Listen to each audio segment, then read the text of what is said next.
Hello, and thank you for joining us on Classic Vinyl Podcast. This, of course, is the podcast where we listen to and review songs and albums from that fantastic classic vinyl era of the 60s and 70s. I'm one of your hosts, Justin, and of course, I'm joined in the basement studio by the man he moves better on wine, Tyler. That has never been said about me. Well, it has now, while you're getting your kicks. Yeah. While I'm out there making my bread, Justin's spending his. Yeah, something like that, right? Yeah, something like that. So today we're going to do Mountain and their big hit song, Mississippi Queen. This was suggested to us by Joe in Kansas. I don't know where in Kansas, but we finally got to it. It was a while ago Joe did this. This is a song I've been wanting to do for a while. Let me ask you this, Tyler. Do you know who Mountain is, and did you know Mississippi Queen? I knew the song, I hadn't ever really sat and listened to the lyrics. I basically knew, Mississippi Queen, do you know what I mean? But you didn't know it was Mountain. I did not know the band Mountain, no. Okay. Well, why don't we get into a little history about the band Mountain? They were formed in 1969 in Long Island, New York. Oh. So founders are Leslie West on guitars and vocals, Felix Pappalardi, we've talked about him before, on bass and vocals, Corky Lang on drums, and Steve Knight on keyboards. Now, the band was active from 1969 to about 1974, then again from 1981 to 2020. And those are kind of the core members of this group, but this group really evolved from Leslie West's solo project after producer Felix Pappalardi joined as a bassist. Quickly became, well, let's be honest, one of the early pioneering hard rock bands of the 70s. They signed a contract with Windfall Records in 1969. Now, Windfall Records was actually distributed by Columbia Records, or a subsidiary of them. This band's only sold about 2 million albums worldwide. They're not a huge band, but I think as far as commercially. Would you call them a one-hit wonder? I think officially, yes. Okay. Yeah, I think officially, yes. They did have a couple albums, Climbing and Nantucket Sleigh Ride, which is an awesome name for an album, Yes, both certified gold in the U.S.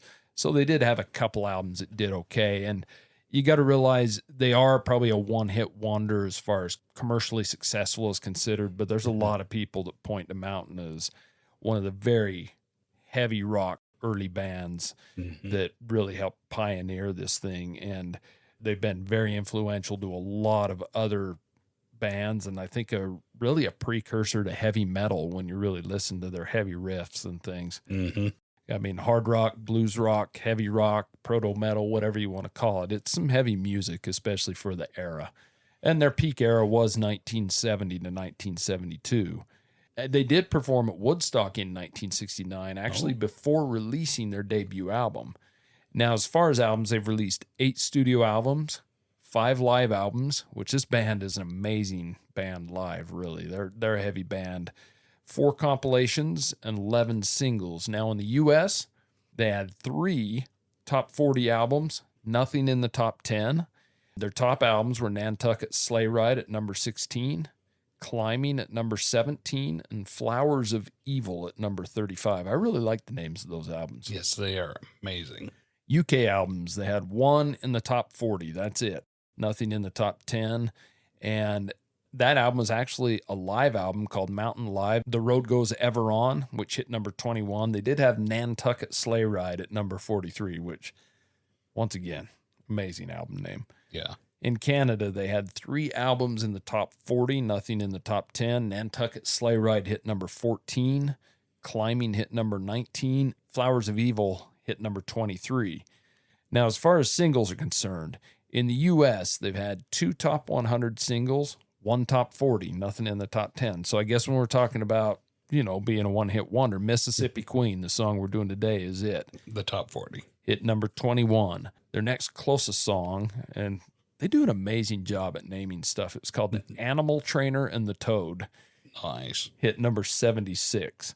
They did have another single that hit number 107, and it's another cool song name. It's called For Yasker's Farm. And Yasker, obviously, is who put on the Woodstock Festival on his farm. Oh. So These guys are amazing when it comes to naming stuff. Yeah, they did really well, didn't they? For sure. So in the UK, zilch, nothing in the top 100. No singles certified over there. This is an American hard rock band. They weren't going to be messing with them over there, apparently. So Canada, same thing. No top 100 singles. With Mississippi Queen, this became an FM rock staple, and I think it's still played quite frequently today. Is unknown as Mountain really is, I would say, commercially. You know the song. Yeah. And I think most people have heard this song one place or another. So... Yeah. Of course, even if you've just heard Mississippi Queen, you've heard it. You've heard it somewhere. Yeah. And this band toured up until 2020, and really effectively that ended with Leslie West's death in 2020. So that's kind of what happened there. Felix Pappalardi was killed in 1983. Steve Knight died in 2013. So I think their legacy is that on heavy rock. I mean, they've had heavy influence on bands like Van Halen, Ozzy Osbourne into the 80s, Metallica, Soundgarden. I mean, countless other hard rock and heavy metal guitarists. Leslie West, I mean, he played that Gibson Les Paul Jr., and it's got that thick tone that's just really, I don't even know how to explain it. When I listen to guitar tone, the tone of Mountain is pretty cool, really. And speaking of Felix Pappalardi, because we have talked about him on here before, he produced Cream's great album Disraeli Gears and Wheels of Fire, and he was involved in a lot of producing. So you think we ought to get to the song review? Yeah, let's review it. And now it's time for the song review. So Joe asked us to do Mountain and their song Mississippi Queen. So this song was released on February 11th of 1970 in the U.S. on Windfall Records, and later released in the UK, I think a couple months later, on Island Records. The B-side in the U.S. and the UK both was a song called The Laird, and this is from the album Climbing. Climbing, the album itself, did reach number 17 on the U.S. Billboard charts, number 41 in Canada, but did not chart in the UK. The album sold a little bit over 1 million copies worldwide, which I wish I could sell that many. So the album is certified gold by the RIAA. You get that when you get up to 1 million there. So the album is known for a couple songs, one called Theme for an Imaginary Western. Once again, these guys have an amazing way of naming songs. Yes, they do. Another song called Never in My Life, and another song called Silver Paper. And those songs, and especially this album, and obviously this song, really cemented these guys as pioneers of hard rock. This song is written by Leslie West, Felix Pappalardi, David Rea, and Corky Lang. Lead vocals, of course, are Leslie West. As this was recorded, Leslie West is lead vocals and guitar. Felix Pappalardi is bass and backing vocals. Steve Knight is keyboards, and Corky Lang is drums. This was recorded in November of 1969 at the record plant in New York City. And of course, Felix Pappalardi, the bass player, he's the one that produced this for him. The recording of this opens up with that famous cowbell, and which really shouldn't fit into this heavy music, but it kind of does. And then it's just followed up by Leslie West's just super thick, overdriven Gibson Les Paul Jr. guitar tone. It's got a lot of heavy blues riffs in this, driving rhythms, and it just become one of the early sounds, and the one they were recognized, even though it was kind of a one-hit wonder. This was really one of the defining sounds of that early heavy rock. Now, the single version of this was what's kind of weird. The single version is 2.5 minutes on the dot. The album version is 2:31. So I'm not sure why they had to cut a second. Too much cowbell. Yeah, there must have been. Yeah, they had to cut a second of cowbell or something. Yeah. But the story's pretty easy to follow if you can kind of cut through his mush mouth a little bit. Cause it does get drowned out a bit by the intensity of the guitar. Yeah. And that's okay with me on this song. I think that's the intent, right? Yeah. So the song tells the story of an irresistible Southern woman. She's named Mississippi Queen, I guess, or that's her nickname. She's a Cajun. Yeah. And it's while celebrating Southern blues traditions through this hard-driven guitar rock. And this obviously became their signature song. This isn't quite the same as Creedence Clearwater Revival singing about the bayou, but this is So it's along those same lines. You're a little surprised that these guys are from Long Island, New York. Yeah. So Leslie West did do some interviews, and he has said that common misconception was that this was about a real woman, but he says it wasn't. It's just a fictional character basically created to fit into the song. Oh, but romance wants us to believe that it's a real person. Yeah, romance wants us to believe that Mississippi Queen exists, but Yeah. this song itself reached number 21 on the U.S. Billboard charts, number 71 in Canada, and did not chart in the U.K. So I think the U.S. was ready for the heavy rock, blues-driven guitar sound. The single sold about 1 million copies. This is obviously the band's largest commercial hit, and I think by far their most well-known recording by a considerable margin, at least commercially. You can find this song on a number of their compilations, The Best Mountain, Over the Top. There's all kind of rock anthologies and driving soundtracks and things that you can find this on. Once again, Mountain from New York. From New York. Yeah, like maybe from Appalachia, but this is no. This is Long Island. There's no mountains there. Yeah, there's a lot of cool live versions of this. Like I said, if you can go check these guys out on YouTube, they're pretty amazing. Leslie West has got a really cool sound to him. Yeah. I like his voice. It's not a voice that you would say, oh, he's the best singer in the world, but it fits the music style. Really does. And the live versions are really cool of this. There's a lot of alternate mixes around that you can check out.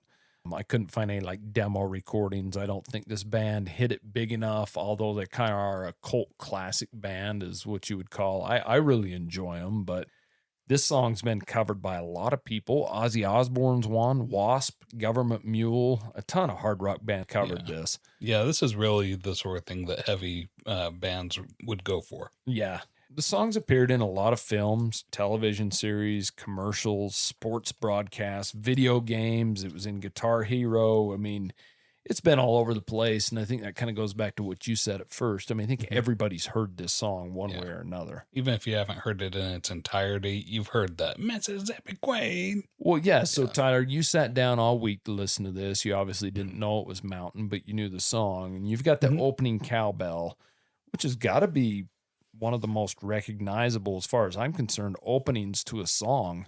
I mean, as soon as I hear that thing, I know what song's coming on. What do you think of Mountain's Mississippi Queen? So I'm very familiar with that opening, and I didn't realize how familiar I am with it, because it starts off with that dun, dun, dun, with the cowbell, and then it blends right into that with the guitar. And that guitar is so mean, and it's so awesome.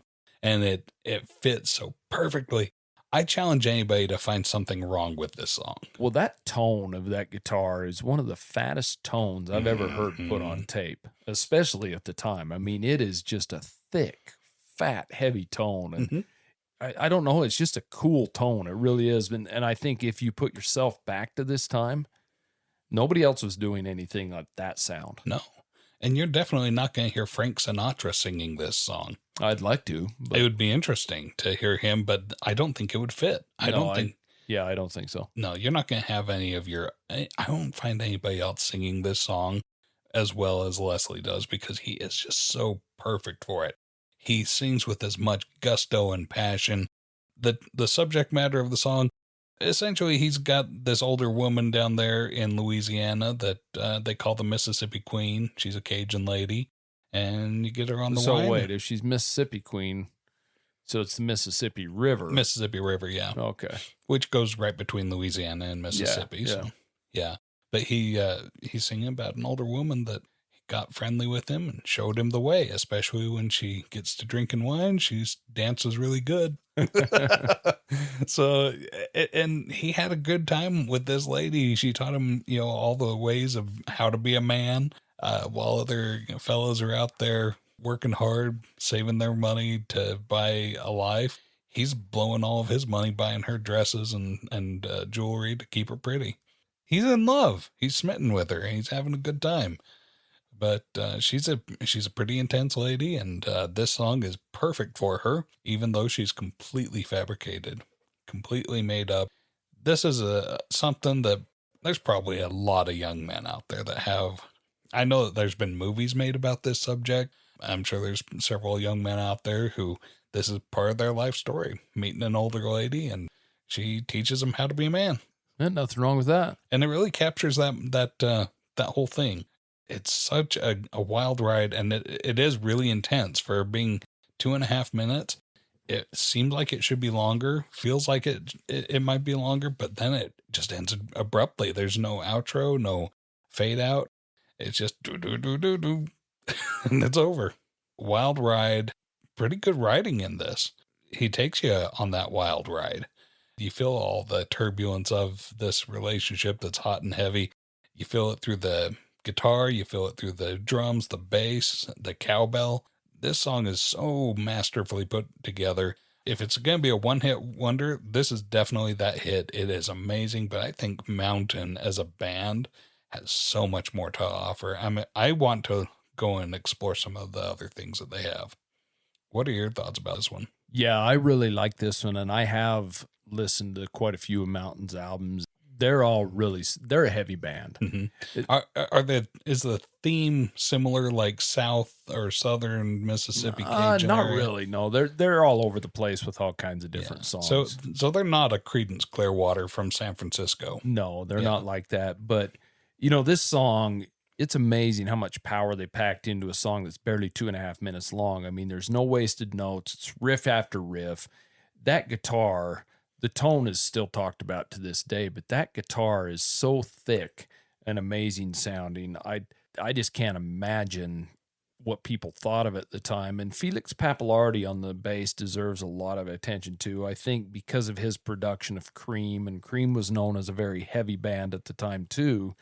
He really knew how to get that heavy guitar sound, and they just tripled down on this at the time. Aside from Pappalardi. Yeah, well, the production of it did. And so I think he was very well known, because Cream was known for putting down heavy guitar sound, but Cream was nothing like this. Yeah. To me, it's just that riff you hear in this thing is a classic, because I would dare say most people don't know who Mountain is. Obviously, guys that love rock music and stuff do, but I'm saying the general public has probably never heard of the band Mountain, and it probably doesn't even know what a song Mississippi Queen is, or maybe they do by the name, but everybody knows this riff, and everybody's heard this song somewhere because it's everywhere. And this thing has been so influential on everything to come. And you can tell from hearing that the very first time. Yeah, I definitely had never heard that this band was Mountain. Yeah, it's got the cool little heavy riffs in all the verses, and it doesn't let up from the beginning to the end. In fact,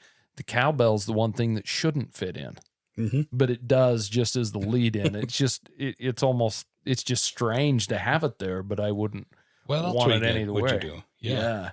It's a really cool song. I've always enjoyed this one. Do you want to get the song rating? Let's rate it. Song rating. Okay, listener, if this is your first episode, I will briefly explain our rating scale. It's 0 to 10, 10 being the best. And I put this one way up there. I wasn't expecting, when I first saw that we were doing this, I was thinking, okay, this one's kind of mid for me. I put this one at an 8 after doing this for a review. This song's beautiful. It's a wild ride. I probably would kick it up another full point if after discussing it. Where do you put this one? What's funny is I hear this song all the time, on my computer speakers and things like that while I'm working, because I've got this kind of music going on. But I do every once in a while come down here in the basement studio and listen on the good system and the speakers. And this is a song that when you do it that way, or you're listening to it really loud in the car, I rate this song a 9. Yeah. This is a very powerful song. And I suggest anyone that even half likes this song, number one, listen to it on a good system or good headphones or something, because it is powerful. Yeah. I mean, you got almost a 60-year-old song. And it's powerful, but listen to Mountain's other stuff, because they've got some good heavy riffs, and that guitar tone from Leslie West is just amazing. So an excellent song. So Joe, thank you for the suggestion. We were glad to do this one. And if you have any comments, concerns, suggestions for albums or songs for us to rate, certainly send them to us at classicvinylpodcast@gmail.com. And don't forget to check out our new podcast coming out on Wednesday, September 9th. It's all about the Beatles. It's called Revolution, a Beatles podcast. It's myself, my son Austin, two big Beatles fans for our life. And Tyler here is joining us as well as a novice Beatles fan. We're going to talk about songs and culture and topics and everything we can and see where it leads us to. We're certainly not experts, but we're definitely enthusiasts, so we're going to see where it takes us. So check that out, Revolution, a Beatles podcast, on Wednesday, September 9th on all of your popular podcasting platforms. We really appreciate you taking your time to listen to us. So until next time, see you later. See ya. Thank you so much for listening to Classic Vinyl Podcast. And don't forget to subscribe on Spotify or Apple Podcast or wherever you listen to your podcasts. Follow us on Instagram at Classic Vinyl Podcast for updates, and also share us with your music-loving friends.